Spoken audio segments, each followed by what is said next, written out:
নিজেকে বদলেছি, স্বপ্ন বদলায়নি। যে কোনো কাজেই সাফল্যের মূল সূত্র হলো উচ্চাশা আর আগ্রহ। জীবনে অনেক বিষয় আছে যেগুলো তোমার নিয়ন্ত্রণের বাইরে, এবং সেগুলো নিয়ে মাথা ঘামানোর মানে হয় না, কারণ এর বাইরেও তোমার হাতে হাজার হাজার জিনিস রয়েছে যেগুলো তুমি জয় করতে পারো।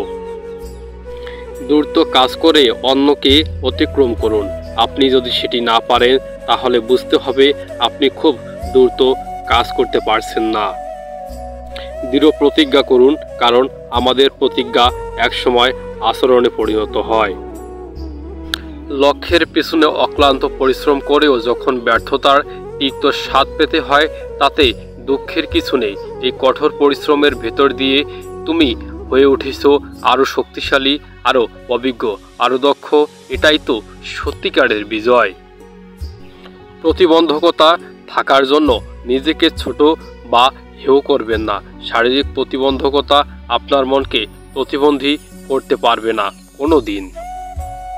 আপনি যদি প্রতিবন্ধীর দিকে মনোযোগী হন তাহলে আপনাকে অপেক্ষা করতে হবে যতক্ষণ না কোনো একজন প্রতিবন্ধী কিছু একটা করছে।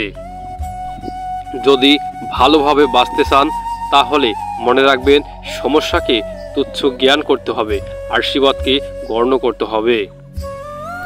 বিশ্বাসের অভাবেই মানুষ চ্যালেঞ্জ নিতে ভয় পায়। আমি নিজের ওপর সবসময় বিশ্বাস রাখি।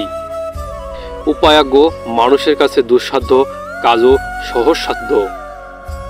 ভুলভ্রান্তি দিয়েই মানুষের জীবন, তবে সেই ভুলকে প্রাধান্য দিয়ে বাকি জীবনে অশান্তি ডেকে আনবার কোনো মানে হয় না। আগামীকালের কাজ ভালো করার সবচেয়ে ভালো প্রস্তুতি হলো আজকের কাজ ভালো করে করা। যেখানে পরিশ্রম নেই সেখানে সাফল্য নেই। পরাজয় মনের ব্যাপার।